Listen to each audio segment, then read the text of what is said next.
Happy Holi.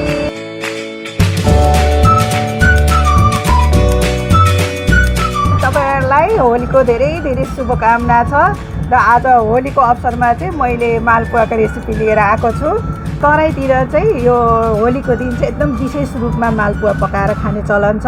त्यसैले म पनि तराईको है, त्यसैले गर्दाखेरि मैले चाहिँ यो मालपुवाको रेसिपी लिएर आएको छु। त्यो एकदमै सजिलो सिम्पल, बनाउने त धेरै तरिकाहरू हुन्छ यो मालपुवा, तर मैले चाहिँ एकदम सिम्पल तरिकाले बनाउने रेसिपी लिएर आएको छु। अब बनाउन सुरु गरौँ है।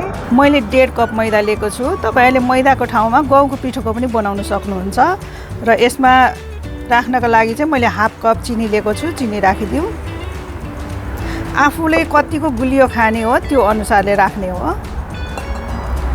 र यो नरियल काटेर राख्नु भए पनि हुन्छ तपाईहरुले। मैले चाहिँ नरियलको यो पाउडर लिएको छु, डेसिकेटेड कोकोनट हो यो राखिदिउँ। यो 1/3 कप छ। आफूलाई जति मनपर्छ त्यो अनुसारले राख्नु भए हुन्छ।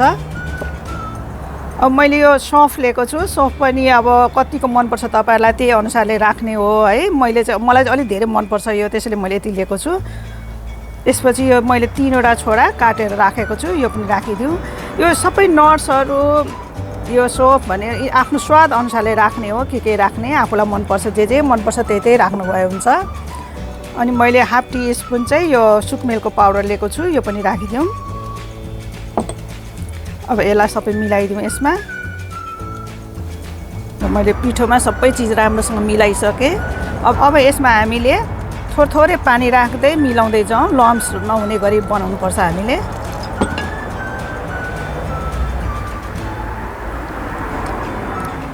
मालपुवा पनि धेरै नै तरिकाले बनाइन्छ है। म तपाईहरुलाई पछि ल्याउने छु त्यसको रेसिपीहरू पनि।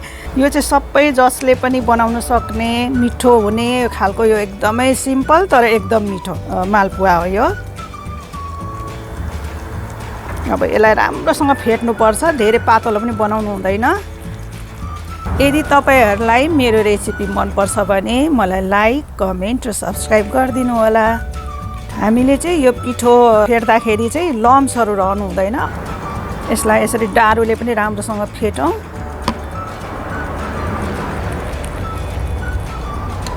अब राख्दाखेरि सल्ल यसरी जानुपर्छ र हाम्रो यो मालपुवाको मिक्सचर चाहिँ तयार भइसकेको छ। अब हामीले यसलाई चाहिँ 10 मिनेटको लागि रेस्ट गर्न छोडिदिनुपर्छ र 10 मिनेट पनि भइसकेको छ। अब हाम्रो यो मिक्सचर तयार भइसकेको छ, मालपुवा पकाउनको लागि एकदम रेडी भइसकेको छ। मैले यहाँ तेल तताउन राखिसकेको छु। तेल तातिसकेपछि राख्नुपर्छ। र अब तेल तातिसकेको चाहिँ हिटलाई चाहिँ म मिडियममा राख्छु।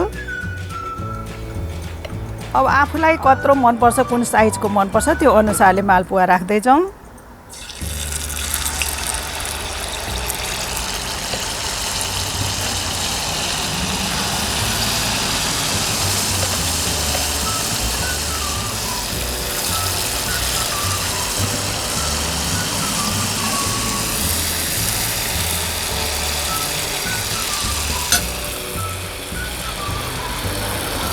अब 2-3 मिनट पाकेपछि हामीले यसो चलाइदिनुपर्छ तल नटासियोस् भनेर।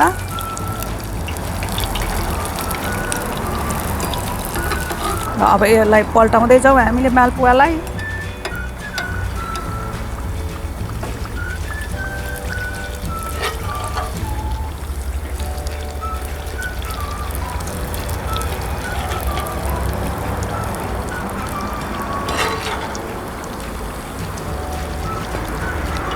अब हामीले मालपुवालाई पल्टाइसकेपछि चाहिँ फेरि 2 मिनट जति पकाउनुपर्छ।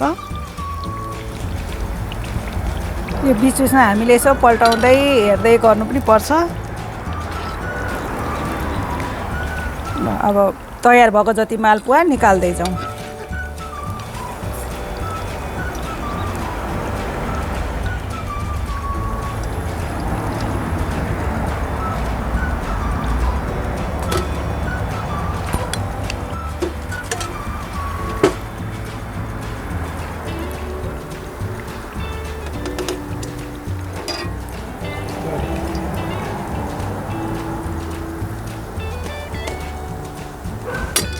अब यस्तै गरेर हामीले सबै मालपुवा पकाउँदै जाउँ।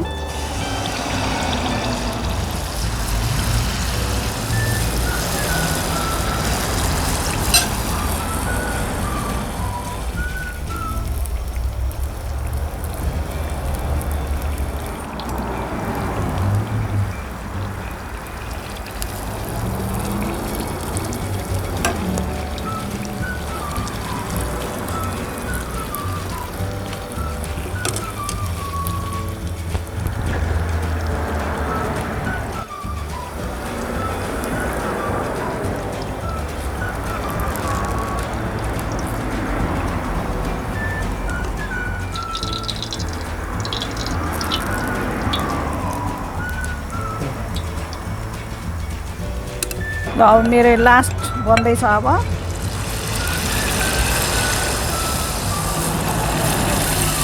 एउटा अब सानो बनाउँदैछु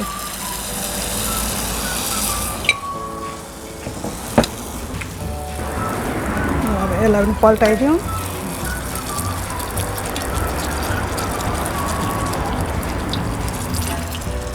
लास्ट मालपुवा पनि तयार भयो अब यसलाई पनि निकाल्दिउँ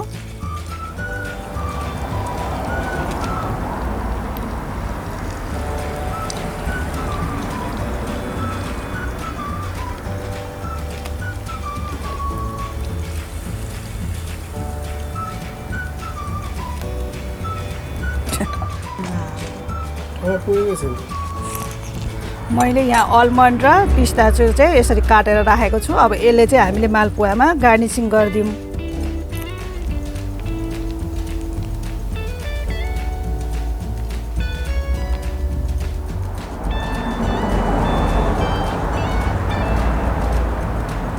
तपाईहरुलाई मेरो यो एकदमै सजिलो मालपुवाको रेसिपी मन पर्यो भने मलाई लाइक कमेन्ट र सब्स्क्राइब गरिदिनु होला यस्तै गरेर म फेरि अरु नयाँ रेसिपीहरु लिएर आउने छु त्यतिन्जेलसम्मको लागि बाइ